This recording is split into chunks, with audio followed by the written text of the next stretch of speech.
살다 보면 대부분의 사람들이 외면하고 싶어 하는 고통스러운 진실들이 있습니다. 일단 그 진실을 마주하고 나면 당신이 스스로를 둘러싸고 있던 환상은 산산이 부서져 버릴 것입니다. 노력은 언젠가 보상받는다. 사람의 본성은 선하다. 혹은 인생은 운에 달려 있다고 스스로를 몇 번이나 설득해 왔습니까? 만약 그 믿음들이야말로 당신을 실망과 자기 기만의 굴레에 가두는 원인이라면 어떨까요? 진실은 당신의 생각보다 훨씬 가혹하며 이것이야말로 스토아 철학자들이 받아들였던 지혜의 본질입니다. 그들은 현실을 미화하지 않았습니다. 사람들이 벌이는 게임, 우리가 스스로에게 하는 거짓말, 그리고 감정과 욕망이 우리를 지배하는 방식을 꿰뚫어 보았습니다. 이 가르침들을 이해하는 순간, 당신은 다른 모든 이들이 여전히 붙잡고 있는 가면과 속임수, 환상의 이면을 보게 될 것입니다. 아무리 불편하더라도 이제 잠에서 깨어나 현실을 마주할 준비가 되셨습니까? 스스로에게 도전하고 위안을 주는 거짓말 뒤에 숨는 것을 멈추고 진정한 자유로 이끄는 진실을 받아들일 준비가 되셨다면 이 지혜의 여정에 동참하십시오.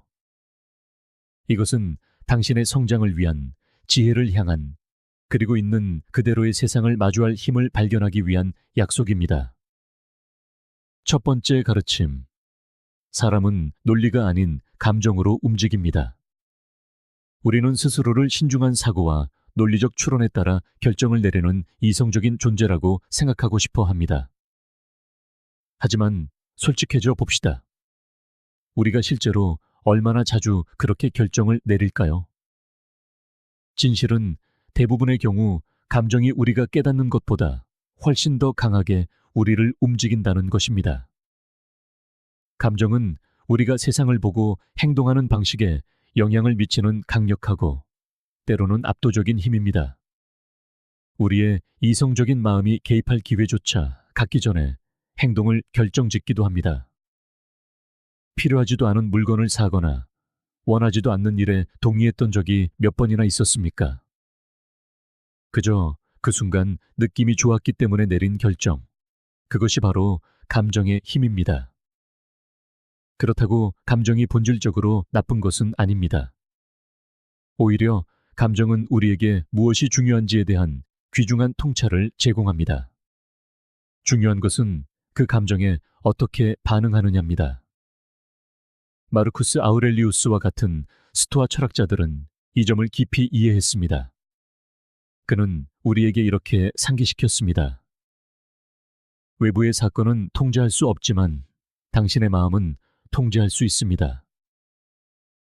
우리가 느끼는 감정 자체는 통제할 수 없지만 그 감정에 어떻게 반응할지는 통제할 수 있다는 의미입니다. 감정에 지배당하지 않고 그것을 관찰하는 법을 배운다면 감정은 강력한 안내자가 될 수 있습니다. 충동적으로 반응하는 대신 잠시 멈추어 성찰한 뒤 행동하는 것. 이것이 스토아 철학의 실천입니다. 감정을 억누르는 것이 아니라 그것을 인식하고 어디서 오는지 이해하며 무기가 아닌 도구로 사용하는 것입니다. 그렇게 할 수 있을 때 당신의 결정은 덧없는 감정에 휘둘리지 않고 훨씬 더 명확해질 것입니다. 대부분의 사람들이 감정에 의해 움직인다는 사실을 이해하면 사회적 상황을 더 효과적으로 헤쳐나갈 수도 있습니다. 논쟁이 벌어질 때 사람들은 종종 사실을 두고 다투는 것이 아니라 자신의 자존심을 지키고 있는 것입니다. 이 패턴을 이해하면 더 이상 논리적인 논쟁에서 이기려 에너지를 낭비하는 대신 그 이면에 있는 감정적 동인을 파악하는 데 집중하게 됩니다. 핵심은 감정과 반응 사이에 멈춤을 개발하는 것입니다. 그 순간은 찰나의 감정이 아닌 당신의 진정한 가치에 부합하는 대응을 선택할 기회를 줍니다. 이러한 감정적 자각을 통해 우리는 비로소 타인과 자기 자신을 더 깊이 이해하게 됩니다. 두 번째 가르침, 모든 사람은 자신의 이익을 위해 행동합니다. 친절하고 이타적이라고 생각했던 사람이 사실은 자신만의 속셈이 있었다는 사실에 놀란 적이 몇 번이나 있습니까? 어쩌면 한 친구가 도움을 제안했지만 나중에 보니 당신의 환심을 사거나 무언가 보답을 받았다는 것을 깨달았을지도 모릅니다. 우리는 실망하며 사람들이 순수한 선의로 행동해야 한다고 생각하기 쉽습니다. 하지만 진실은 이것입니다. 모든 사람은 의식적이든 아니든 자신의 이익을 위해 행동합니다. 이것은 인간성에 대한 비판이 아닙니다. 그저 우리가 그렇게 설계되었을 뿐입니다. 인정받고 싶은 욕구, 개인적인 이득, 심지어 마음의 평화 같은 것들까지 우리의 모든 행동은 어떤 식으로든 우리 자신에게 이익이 되는 것에 의해 동기부여됩니다. 이기심에 따라 행동하는 것이 본질적으로 잘못된 것은 아니지만 이를 인식하면 사람들을 더 잘 이해하고 그들의 행동을 예측할 수 있게 됩니다. 이러한 이해는 당신을 비관주의자로 만드는 것이 아니라 현실주의자로 만듭니다.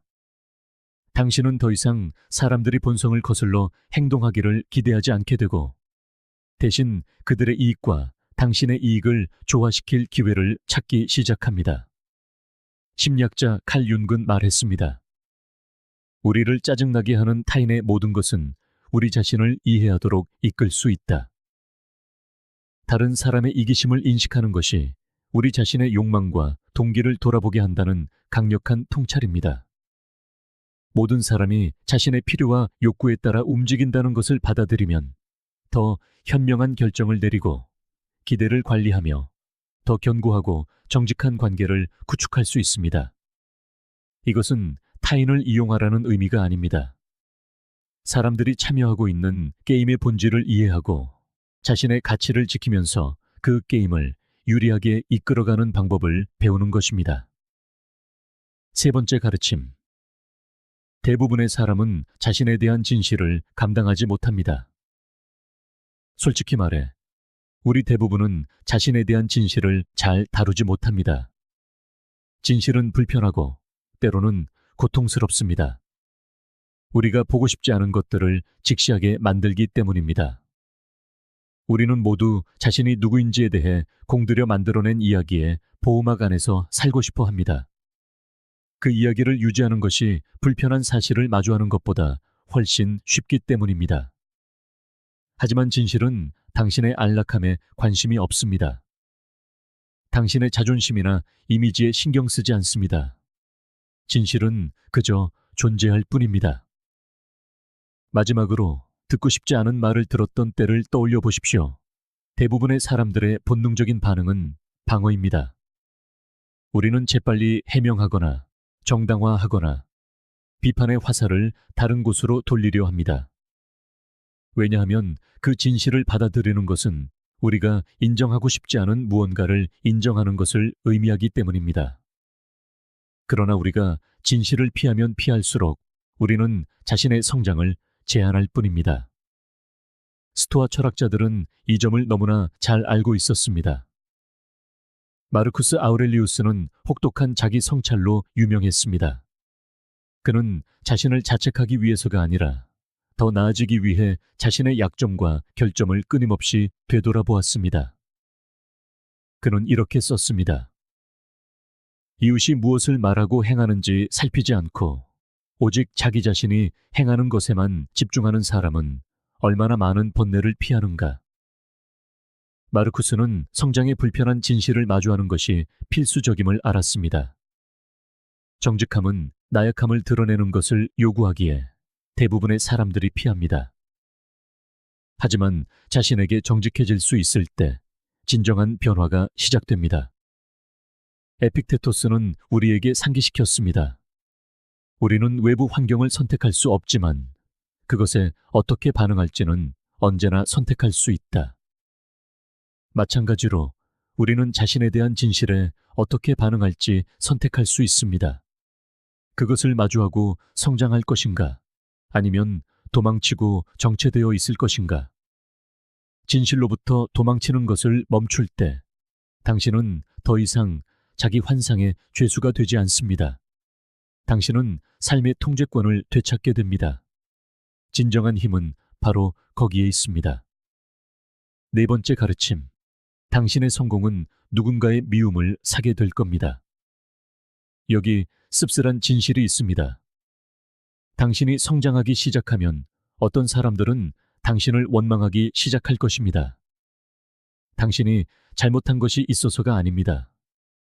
당신의 성공이 그들로 하여금 자신의 부족함을 직시하게 만들기 때문입니다. 당신의 성공은 그들이 이루지 못한 것을 비추는 거울과 같아서 모두가 그 모습을 감당할 수 있는 것은 아닙니다. 스토아 철학의 황제였던 마르쿠스 아우렐리우스는 이러한 역학을 잘 이해했습니다. 그는 이렇게 썼습니다. 당신 삶의 행복은 당신 생각의 질에 달려 있다. 그는 타인의 시기심이 자신과는 아무런 관련이 없으며 오직 그들 내면의 불안감에서 비롯된다는 것을 알았습니다. 그의 지혜는 성공이 타인의 인정으로 측정되는 것이 아니라 자신의 가치에 충실하고 내면의 평화를 유지하는 능력으로 측정되어야 함을 가르쳐 줍니다. 당신이 일정 수준의 성공에 도달하면 어떤 사람들은 당신을 끌어내리려 할 것입니다.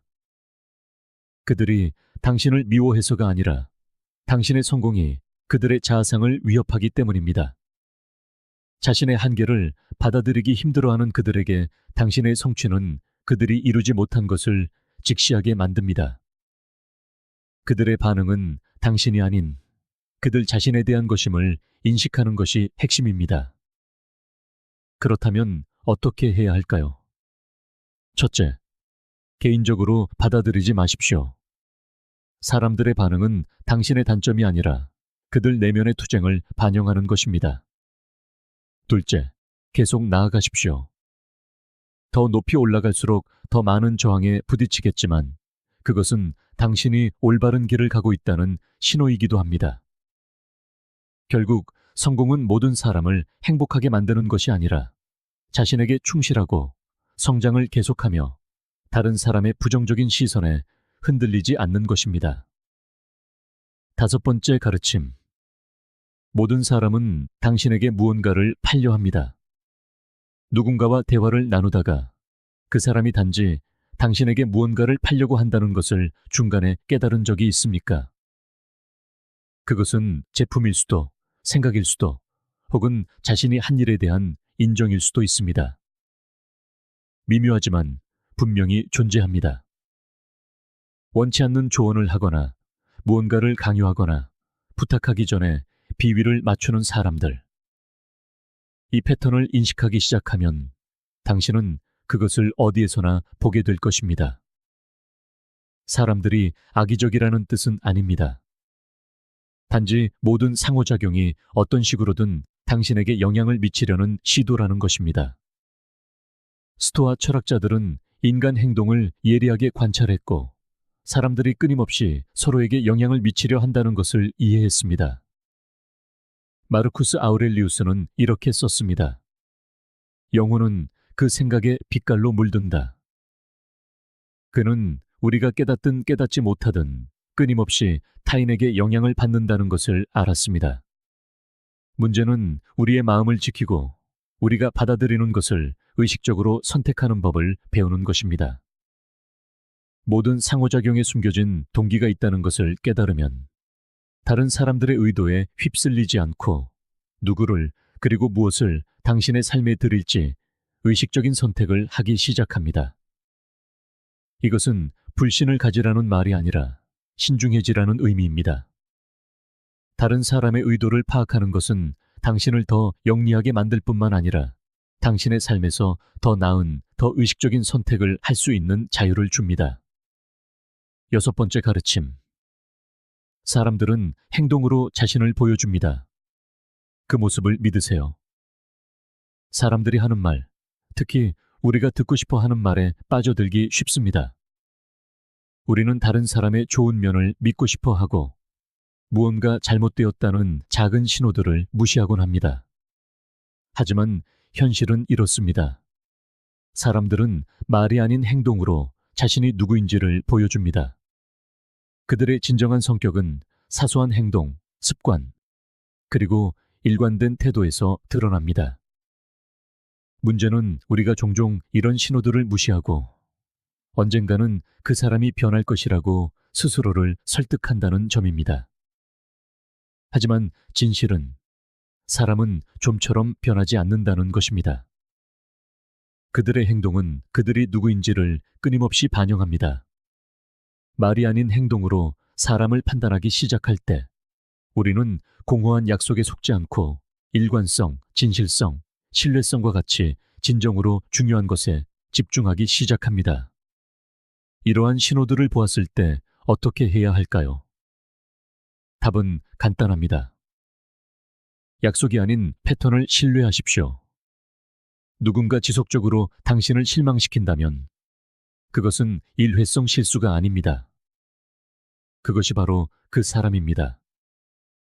사람들은 행동을 통해 자신을 드러내며 그 행동에 주의를 기울임으로써 당신은 수많은 시간과 실망을 아낄 수 있습니다.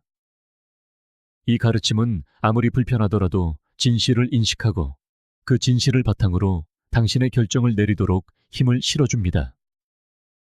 7번째 가르침. 편안함은 성장의 가장 큰 적입니다. 편안함을 원하는 것은 자연스러운 일입니다. 긴 하루 끝에 소파에 기대어 영화를 보거나 따뜻한 식사를 즐기는 것은 최고의 보상처럼 느껴집니다. 하지만 여기 냉혹한 진실이 있습니다. 편안함은 성장의 적입니다. 당신이 쉬운 것에 안주하는 순간 성장은 멈춥니다. 당신의 지성, 감정, 심지어 영혼까지도 정체되기 시작합니다. 우리는 편안함을 안전한 피난처라고 생각하지만 실제로는 덫입니다. 안전지대는 아늑할지언정 당신의 잠재력을 제한합니다. 마지막으로 자신을 한계까지 밀어붙였던 때가 언제였습니까? 성장은 오직 익숙한 것을 넘어설 때, 불편함을 기꺼이 받아들이고 도전에 정면으로 맞설 때 일어납니다. 불확실하거나 힘겨운 바로 그 순간에 진정한 성장이 펼쳐지기 시작합니다.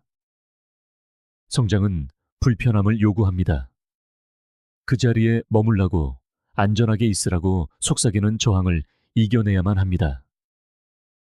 처음에는 불편하게 느껴질지라도 바로 그곳에서 마법이 일어납니다. 스토아 철학자들은 이를 잘 알고 있었습니다. 마르쿠스 아우렐리우스는 고난 속에서도 어떻게 목적을 가지고 살아야 하는지에 대해 자주 성찰했습니다. 진정한 삶은 안락함 속에서가 아니라 도전을 통해 단련되는 것임을 그는 알고 있었습니다. 그는 이렇게 썼습니다. 새벽에 침대에서 일어나기 힘들 때 스스로에게 이렇게 말하라. 나는 인간으로서의 의무를 다하러 가야 한다. 이 단순한 생각은 우리가 삶의 도전을 피하는 것이 아니라 기꺼이 받아들여야 한다는 스토아 철학의 핵심을 보여줍니다.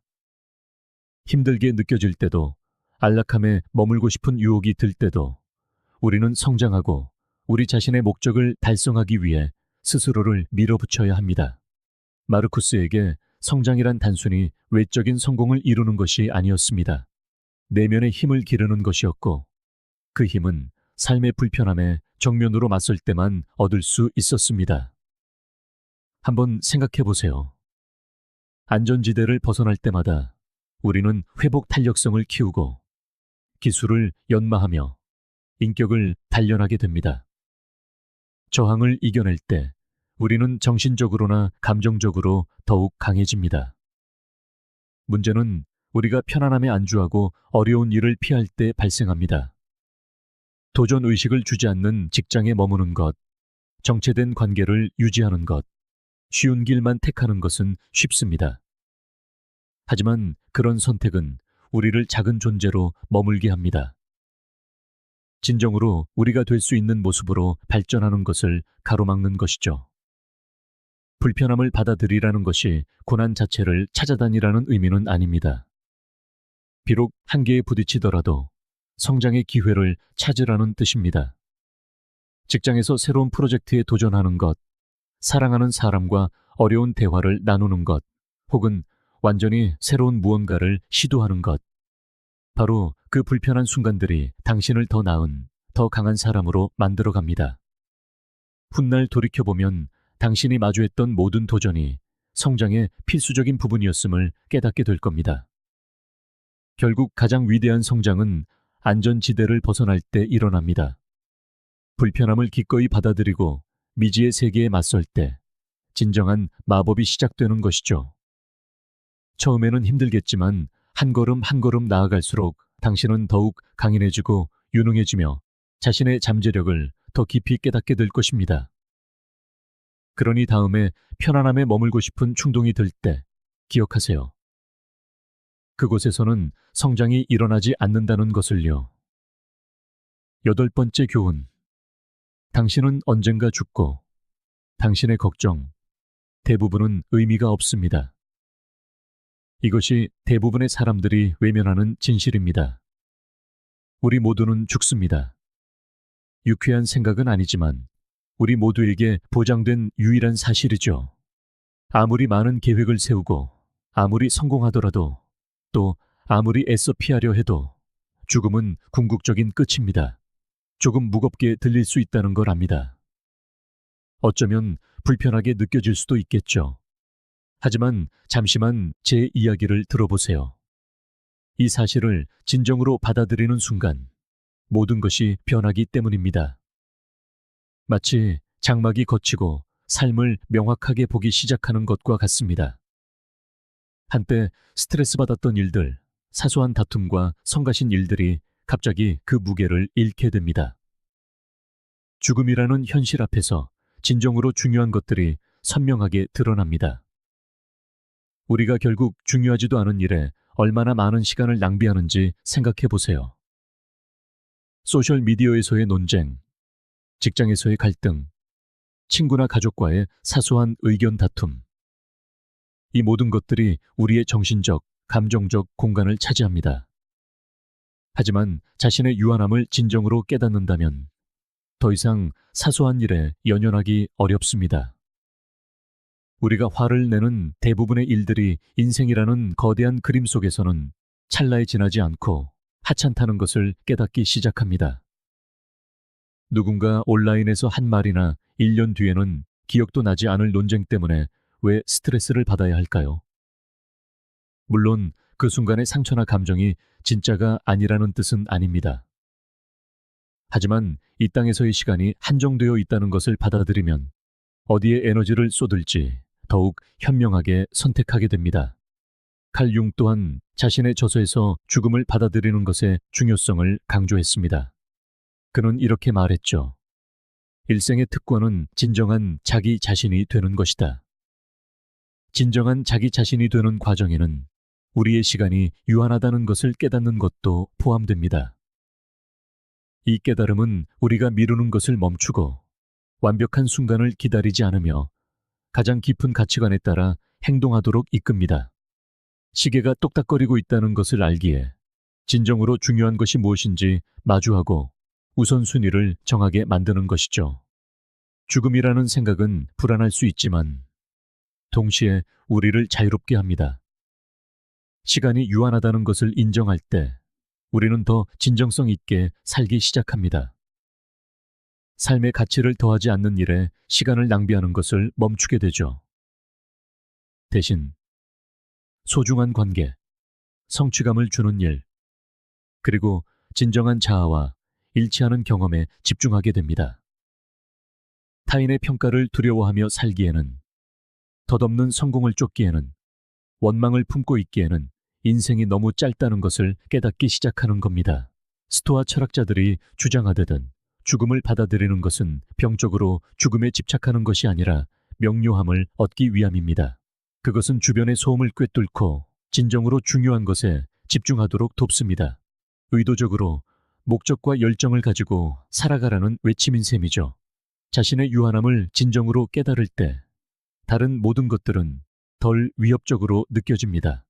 사소한 것들은 배경 속으로 희미해지죠. 남는 것은 우리에게 주어진 이 시간이 소중하며 궁극적으로 그것이 우리 삶에 의미를 부여한다는 깊은 이해뿐입니다. 그러니 다음에 사소한 일로 스트레스를 받고 있다면 기억하세요.